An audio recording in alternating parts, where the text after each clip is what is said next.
Kita juga belum tahu nanti Olimpiade kayak apa ya kan? Iya, Olimpiade bisa jadi suara selama Israel belum menghentikan serangannya ke Gaza, bisa jadi juga di Olimpiade juga ada terjadi seperti ini. Seperti yang kemarin di FIFA tahun depan kan sudah keras tuh penolakan terhadap kehadiran timnya Israel.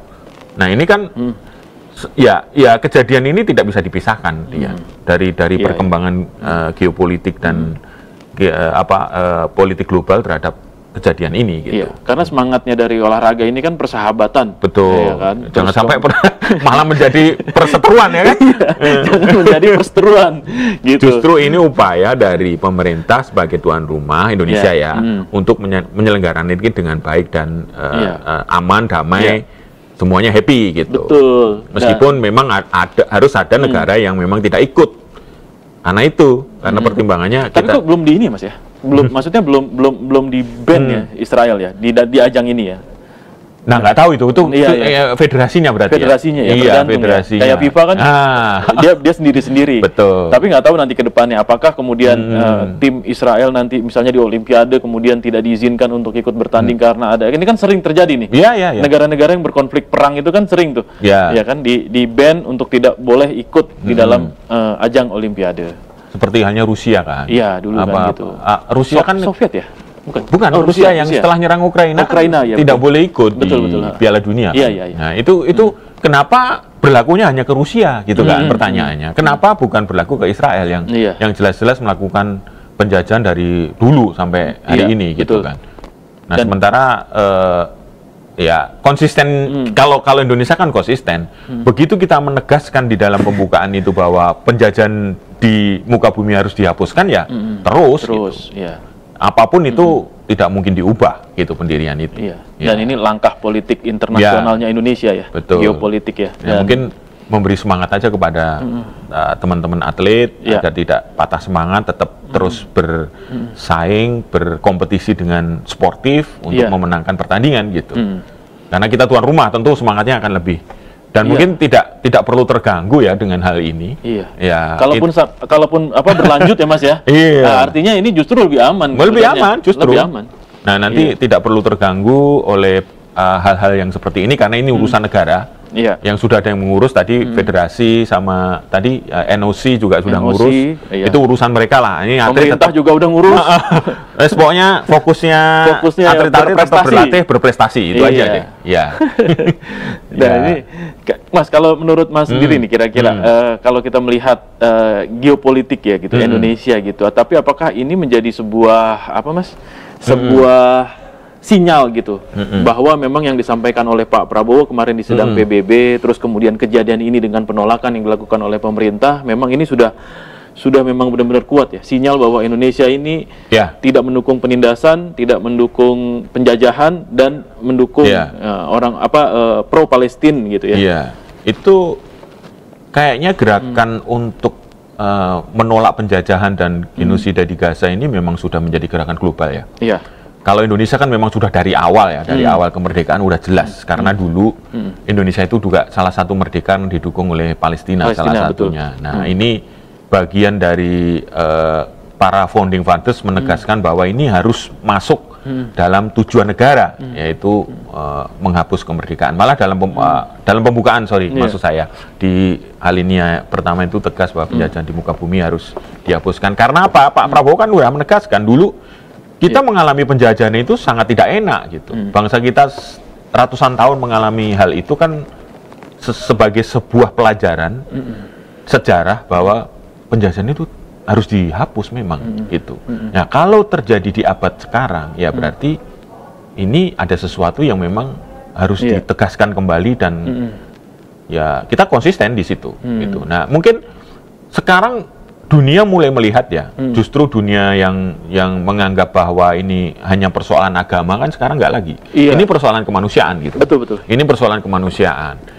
Bahkan orang yang berbeda agama di negara lain pun sekarang semua matanya menuju ke Gaza. Bagaimana warga sipil, anak-anak, orang tua, rumah sakit menjadi sasaran bom-bom dari Israel yang benar-benar justru kesaksian dokter-dokter di sana juga mengejutkan dunia. Malah anak-anak ini menurut mereka terbukti bahwa bekas-bekas tembakan itu di tempat-tempat yang mematikan. Artinya apa? Mereka ini sengaja menyasar sniper-sniper itu membunuh anak-anak. Bukan, jadi argumentasi dia bahwa di situ ada kelompok radikal dan kelompok ini sebenarnya ya sudah terbantahkan dari hanya situ. Alasan aja. Iya, hanya alasan untuk menyerang. Gitu.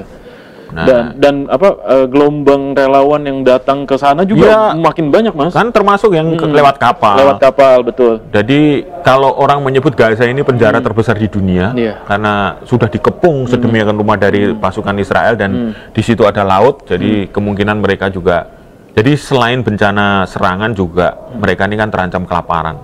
Iya. Dan hawa dingin karena akses bantuan dari luar yang dari pintu Rafah di Mesir itu juga sangat dibatasi, sehingga banyak juga warga Gaza yang meninggal karena memang kelaparan, mencari makan aja susah, apalagi bantuan kesehatan, bahkan akses air pun menjadi susah sekali gitu. Jadi ini benar-benar sesuatu yang menghentak lah ya rasa kemanusiaan kita gitu.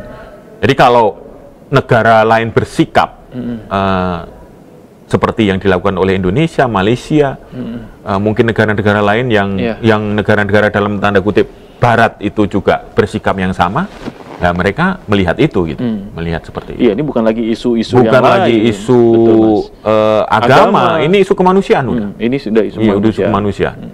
Ya. Dan memang harusnya kita juga menyadari bahwa ya apapun yang terjadi di sana ya pasti akan berdampak kepada masyarakat dunia pada umumnya gitu. Ya kan, bagaimana masyarakat dunia kemudian melakukan demonstrasi besar-besaran. Rencana besok juga ada agenda ya besok katanya ada unjuk rasa untuk anti genosida di Indonesia, di Jakarta ya. Nah itu kan bagian bagaimana Pak Pram harus memastikan lah ini gimana nanti kalau acara lagi berlangsung tiba-tiba semua tempat dikepung. Nah gimana ini? Ya kan jadi tanggung jawab dia karena tamu orang asing itu harus dijaga keamanannya sampai dia pulang dengan selamat ke negaranya gitu kan. Itu kan kewajiban sebuah pemerintah. Kalau itu tidak bisa, saya ragu-ragu ada tamu itu. Mending nggak usah deh. Mending nggak usah, mending jangan datang ke tempat saya. Nah gitu kan. Daripada nanti kamu ada apa-apa, terus kemudian merembet ke orang lain, ada tamu-tamu dari negara lain yang hadir di sini, yang ingin berkompetisi dengan sportif, nanti jadi terganggu. Nah khawatirnya kan sebenarnya statement ini yang dipolitisir kan. Dipolitisir bahwa Indonesia yang tidak mau menerima gitu atlet Israel untuk datang gitu ya kan. Nah, udah tanda-tanda bahwa Indonesia ini adalah anti Israel. Nah, ini kan politisirnya gitu, Mas. Nah, ini kan yang gawat juga sebenarnya gitu. Sebenarnya kan kalau kita lihat ke belakang kan ya ada alasan-alasan logis sebenarnya di balik itu gitu. Sangat logis. Mungkin perlu disampaikan secara gamblang lagi Pak Yusril, Pak Pramono sebagai penanggung jawab, Pak Pramono penanggung jawab wilayah, Pak Yusril sebagai perwakilan pemerintah pusat juga melihat. Tolong Pak, iya. Risiko-risikonya seperti apa nih yang harus saya yakin juga sudah disampaikan secara resmi ya, baik melalui negara maupun melalui asosiasi tadi yang bisa disampaikan, dan saya yakin mereka bisa menerima itu. Karena toh sampai hari ini tidak ada jadwal untuk menunda. Tidak ada pemberitaan. Masih on schedule tanggal berapa tadi? 19 sampai tanggal 25 Oktober. Nanti kita saksikan aja nih. Ini senam ini kan menarik kan? Kita saksikan di YouTube kita nih atau di TV Sindonews TV. Jadi penonton bisa menyaksikan bagaimana mereka asik menonton para atlet ini, senam ini, artistik ini indah sekali gitu. Dan memang ini di GBK nih. Nah, itu kan ya GBK ini tempat yang paling sentral kan? Tempat bagaimana masa berkumpul itu.